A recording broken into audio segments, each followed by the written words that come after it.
Hey everybody, YuseiTheSynchroHero. I've got a random UU battle. Are you ready for it? I don't know if you are or not, but anyways, he has an Ambipom and I have my has phone.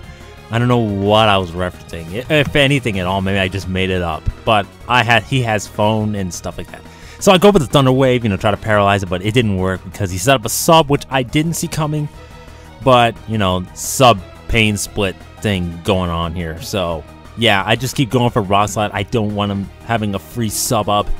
Like he's just predicting me to sometime later. Now here is where I go for the Thunder Wave.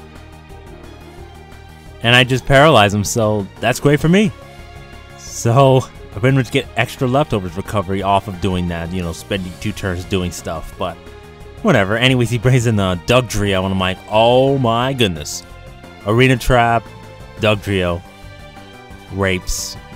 So, yeah, I'm pretty much gonna have to die, and I have to leave him in his death fodder. I can't switch out anyways, but he's pretty much death fodder at this point. He already set up the rocks, so it's all cool. I mean, I usually don't use rocks unless it's on certain Pokemon, so that's fine. I don't use stealth rocks on, random shit, just on, some of my favorite pokes or something. But anyways, I go for the Mach Punch with the Hitmonlee Combo Breaker, because it is a Combo Breaker. If I could, I would have put the combo breaker there, but there's not enough space to do that. So, yeah, I go for the Mach Punch, and he went for Sucker Punch. So he takes himself out with the Life Orb, and I didn't get to hit anything. So that was just kind of weird, and that was actually kind of good because if I did hit the Dugtrio, the Life Orb would have kicked in, and I would have lost more health. So yeah, that's kind of good that I knocked him down to that low HP with the Regirock. So great job, Regirock. And I know he's got the freaking Ambipom left, and I can't stay in against this thing because of Fake Out. It's gonna take up my guy because of Technician and ridiculous power and stuff. I decided to go to my Bros Before Hoes because Bros Before Hoes.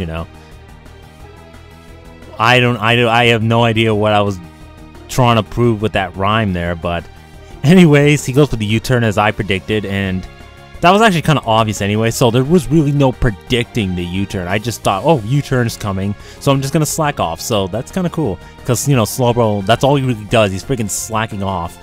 Apparently with a name like that, that's pretty much contrary to it, I think. I don't know. So here, I switched to my no time to chat because he doesn't have time for this shit, so I encore the Toxic. Now, even if you go for a different move, as long as you used a certain move last turn, you're pretty much going to get locked into it no matter what.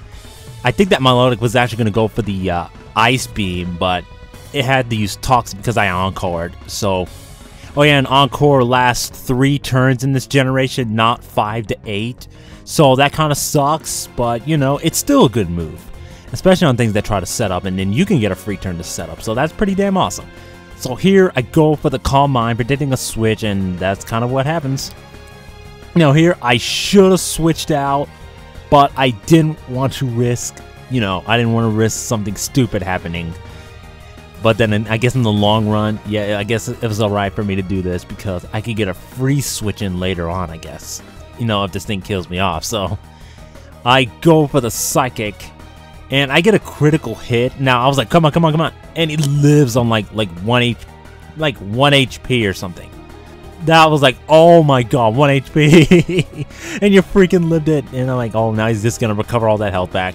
So, yeah, I just attack. I don't want him, having full health when I die. So, Slowbro dies pretty much. And that's kind of sad, but I pretty much lost 3 of my guys. And he still has 4 of them. This one's about to die, but, I was like, time to die. So, here I go to my Slicktile, from one of my earlier Pokemon Online matches, and I would replace him with Lilligant, remember? But anyways, he's on a different team, as I said I would put him on a different team, and this is that team. So I set up a Swords Dance, which was kind of stupid, because I could have just KO'd him, but, I guess I was wanting to potentially pull off a sweep. But this thing is just in the way, and I'm like, yeah, I'm not gonna switch out, because, I need my other 2 guys right now, so yeah, that really sucks because I couldn't get the sweep. Because I did a few matches where I actually swept with that Sceptile, and it was ridiculous. And it was Ponsum because it's like, who the heck, who swept with the Sceptile? But yeah, I switched to my Night Bright, my Lantern, and you're thinking, wait, Well, I haven't seen this guy in a long time. Well, in Gen 5, you probably never seen him being used. Like, I saw him used once in Gen 5, and that was kind of recently, but because, you know what, I'm like, hey, let's give Lantern some love. Let's let him shine for a bit. So that's kind of what this team is. Like, this team has, like, some random guys that just haven't seen the light of day since Gen 5 came out. So, yeah, they're still pretty good. So I have Confuse Ray and T-Wave. So I have the Parafusion combination, and consider this, like, I consider this, like, payback for, like, all the times that I've been parafusioned by random shit way back when. And still kind of do sometimes, but, you know. I take out the Dusknoir, the Will-O-Wisp kept missing, but that didn't matter because Nightbright is a boss, a beastly wall, if you will.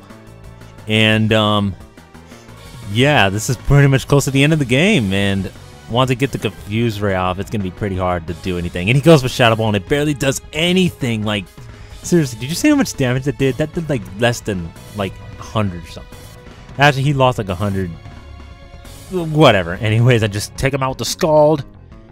And that's pretty much the end of the game. So, yeah, I couldn't sweep with the Sceptile, but you could potentially set up a sweep because of the item it has and the Dreamworld ability, Unburden. With the Grass Gem, it becomes consumed after you use a Grass-type attack. It gives the Grass-type move a boost. And thanks to the ability Unburden, when you use up your whole item, your speed gets doubled. So if you set up a Swords Dance and then you use like Leaf Blade to KO something, you could potentially pull off a sweep if you use them right. But it's pretty hard to set up because, you know, there are plenty of physical walls, and there's stuff like that Ambipom that can just fake out and kill you. So, yeah, just keep that in mind. Just get rid of those, and that's also why I have the Regirock and Lantern setting up T-Waves to kind of give some of my other guys support and potentially set up sweeps with guys that you just wouldn't expect to be able to pull off a sweep.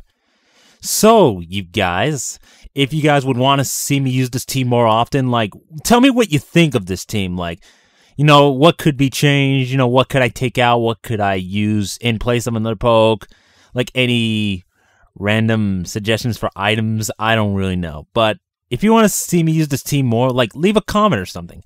I would love to hear your feedback about it because, you know, feedback is amazing because it lets me know that, you know, you guys really care and stuff like that. I mean, I know you guys really care. So, anyways, YuseiTheSynchroHero signing out. And peace out.